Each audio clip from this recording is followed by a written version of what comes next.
Welcome back to another episode of Jason's Bricks in 5, where I discuss LEGO content in videos of around 5 minutes. Today I have a topic I wanted to quickly discuss that I recently became aware of, and it's related to the Bricklink Designer Program. Now, for those of you that are not familiar with the BDP, or Bricklink Designer Program, this is a program where LEGO fans can submit builds that they've designed through this program and have it made as an official LEGO set. I guess it's not directly LEGO, it's Bricklink, but they're owned by LEGO. So anyways, you can go ahead and submit those. And there's different rules and guidelines, of course. But there's recently been some changes that were announced leading into the Series 6, which starts in September of 2024. Now, I will just say, personally, they're going to have minimal impact on me because I don't plan on designing and building a set. Lots of reasons for that, but I think it will be interesting to see how this impacts the LEGO sets going forward, and it leads me to some questions about the overall general LEGO sets that we're going to receive. So I thought I'd quickly just touch on these. So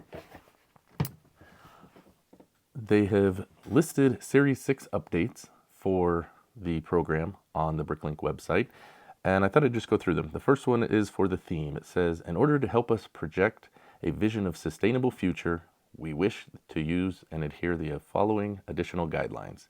A. Avoid depicting harm to animals, for example, hunting or trapping, tied up, caged, or dead animals. Fishing is acceptable, as well as the usage of any standard element that is used to depict a food element. And then they list a part number there. So it's kind of interesting. You know, they don't want to have a scene where, you know, people are harming animals, which I can see that. You know, I guess I don't have too much issue with that. The next one, though, is where it gets a little bit interesting. It says, B, avoid depicting wild animals in zoos, circuses, aquariums, or other situations that are designed for human entertainment. Please only show wild animals in their natural habitats.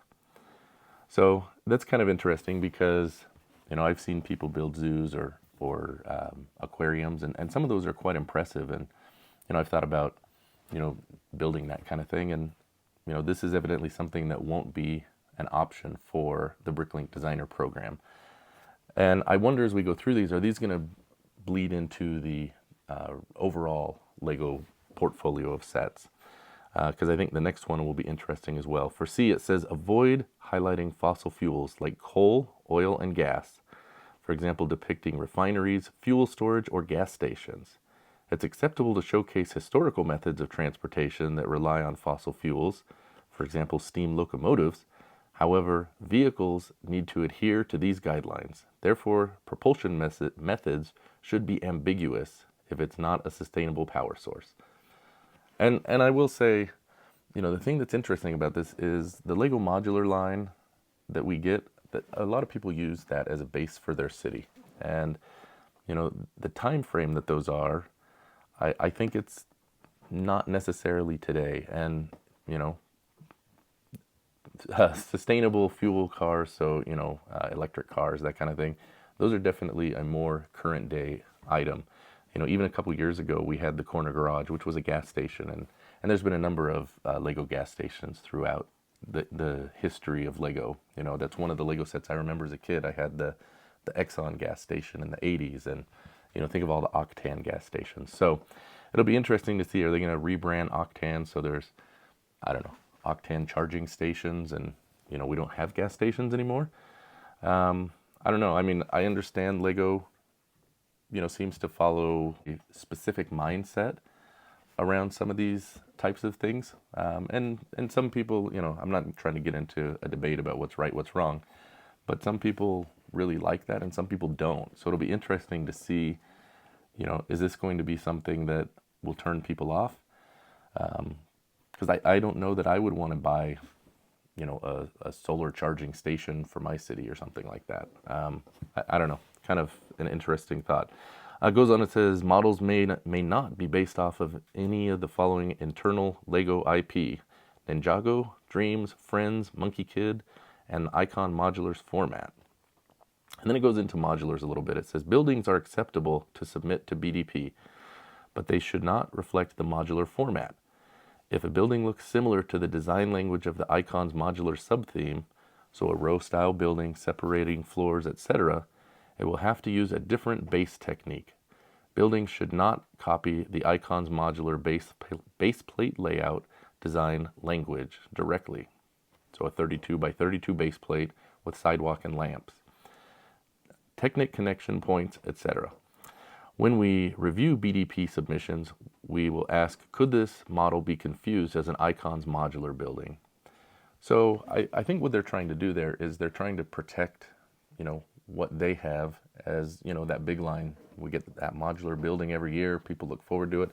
And they don't want people to be confused or, have that market be watered down. And I can understand that.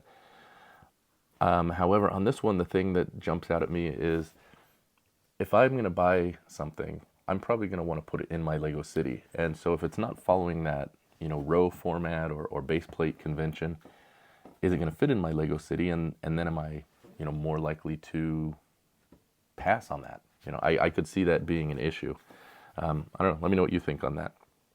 Then it goes into some part selection. It says each minifigure head may only be used once in a submission. Skeleton heads do not apply to this rule. That seems fine. I don't think we need a bunch of clones. Minifigures. There's a maximum of one minifigure for every 325 parts. See this table for minifigure count limits based on your part count. Skeletons do not count as minifigures.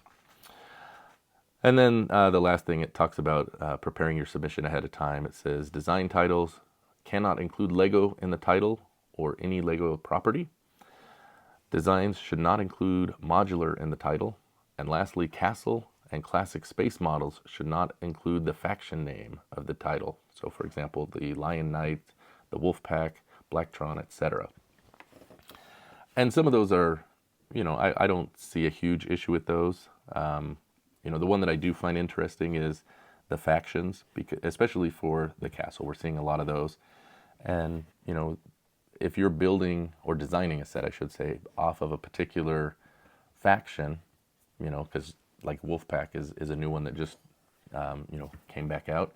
I could see that being something you wanted to do, but, instead I guess you're going to name it the Mountain Fortress, and that's okay. I don't think it's a huge issue, but I do find it a little bit interesting on that.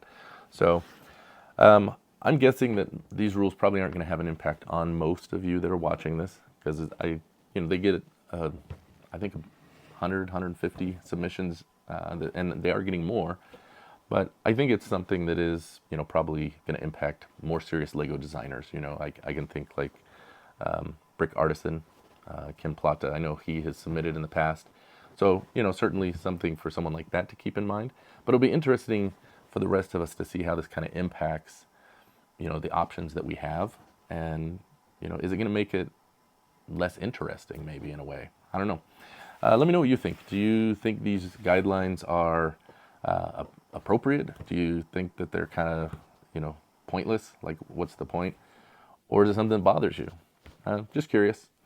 But, it'll be interesting because there's already, some question. Are we going to start seeing kind of an oversaturation of the Bricklink market? Because we're getting 5 sets 3 times a year, and they're at different price points, but they're not cheap. So, adding restrictions, I guess that's the question. Is this going to make it even less appealing to people? So that's going to do it for this episode. Thanks for watching. We'll see you next time on Jason's Bricks in 5.